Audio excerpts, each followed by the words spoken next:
वो लोग निकलते हैं, अरे अरे आगे आगे बाहर, मुबारक भाई, शुक्र है भाई, शुक्र, लाओ पानी, लाओ पानी, लो पानी डाल लो उसके ऊपर, बेचारे के ऊपर, उसको पानी पिला रहे हैं, उसको सांस ही नहीं आ रही गरीब को, उसको और पानी पिला रहे हैं।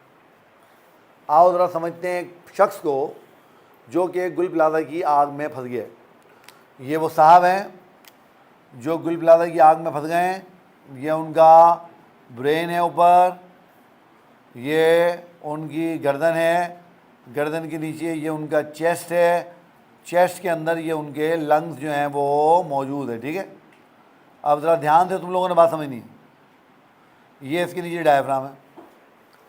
अब हुआ क्या कि इस आदमी ने अपनी नाक से जब सांस ली तो बाहर आग लगी हुई थी, कंबस्शन हो रही थी।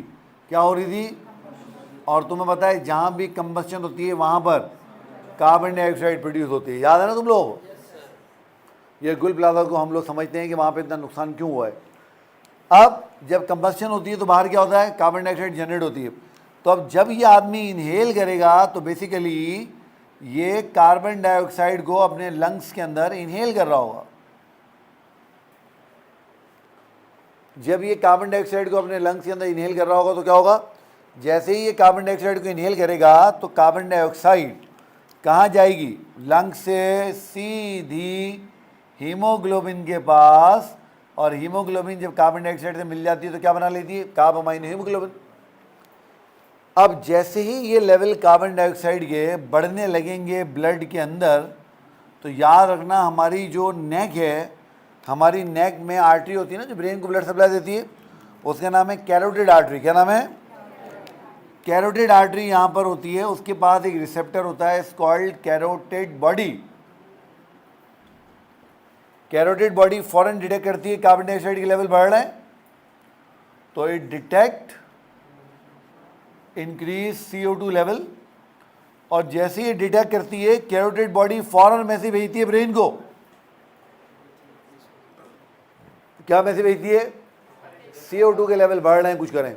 ब्रेन क्या करता है? ब्रेन कहता है कोई टेंशन नहीं है, कोई मसला नहीं है, क्योंकि ब्रेन ये सूरत हाल फेस करता रहता है। ब्रेन जल्दी से मैसेज भेजता है लंग्स को कि भाई ज़रा तेज सांस लो। क्यों तेज सांस लें? क्योंकि हमारे पास कार्बन डाइऑक्साइड निकालने का सिर्फ एक तरीका है। वो तरीका क्या है?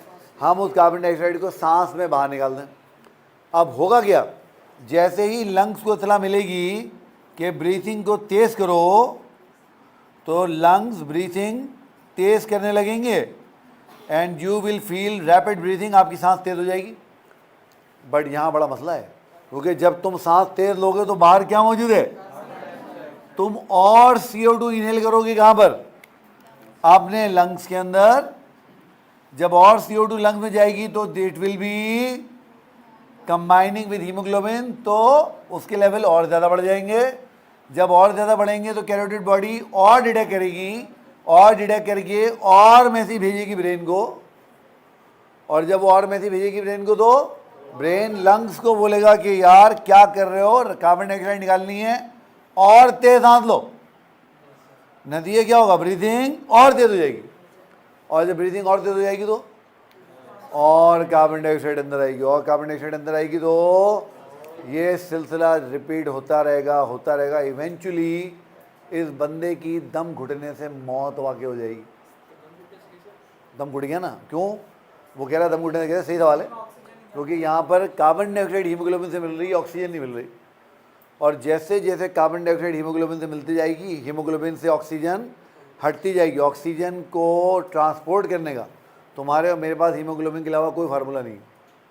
तो जब ऑक्सीजन मेरी बॉडी को नहीं मिलेगी तो क्या होगा? एनर्जी बनना कम हो जाएगी। एनर्जी बनना कम होगी तो हमें थकन महसूस लगेगी, हाथ पैरों की ताकत ख़त्म होने लगेगी, और आहिस्ते आहिस्ते लोग मौत के मुंह में चले जाएंगे। क्लासिकल पॉजिटिव फीडबैक लूप है ये क्या है? क्लासिकल पॉजिटिव फीडबैक लूप है। याद करो जब हमने फीडबैक पढ़ा था, मैंने क्या बताया था? फीडबैक ज़्यादातर केसेस में नुकसान कर रहा होता, इसलिए बॉडी नेगेटिव फीडबैक से ज़्यादा पॉजिटिव फीडबैक से ज़्यादा नेगेटिव फीडबैक को इस्तेमाल करती है अपने फंक्शन को परफॉर्म करने के लिए। तो it's a classical positive feedback loop. और ऐसे लूप को पता है क्या बोलते हैं? ऐसे लूप को साइंस की ज़बान में बोलते हैं विशियस सर्किल्स। विशियस सर्किल से मुराद ऐसे सर्किल्स जो किसी की जान लेके उसकी जान छोड़े, जो किसी की जान लेके उसकी जान छोड़े। अगर किसी तरीके से बाहर चला गया मुहज़्ज़ब मुल्क में, ध्यान से बात सुन, अगर ये यहाँ से किसी तरीके से रेस्क्यू हो गया और किसी मुहज़्ज़ब मुल्क में चला गया बाहर, तो क्या होगा? इसको रेस्क्यू वाले फ़ौरन रेस्क्यू करेंगे, इसको एक अस्पताल पहुँचाएंगे जहाँ पर 24 घंटे इसको प्योर ऑक्सीजन इनहेल कराई जाएगी। क्यों इनहेल कराई जाएगी?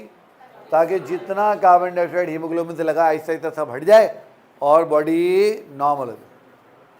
और अगर ये बच निकला पाकिस्तान में, लोग बोलेंगे अल्लाह तेरा शुक्र है, बच गया बच गया बच गया, चलो चलो पानी पिलाओ भाई, पानी पिलाओ भाई, पानी पिलाओ, ले भाई, ले काम उतर गया उससे।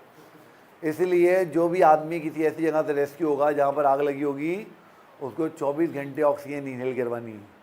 प्रोटोकॉल है, रूल है, पाकिस्तान में फॉलो नहीं होता, अलग बात। वो लोग निकलते हैं, अरे अरे आगे आगे बाहर, मुबारक भाई, शुक्र है भाई, लो पानी लाओ, पानी लो, पानी डाल लो उसके ऊपर, बेचारे के ऊपर, उसको पानी पिला रहे हैं, उसको सांस ही नहीं आ रही गरीब को, उसको और पानी पिला रहे हैं। बात समझ में आ गई है? तो इसलिए ये हमें समझना बहुत ज़रूरी है, कार्बन डाइऑक्साइड बॉडी से निकालनी ही निकालनी है।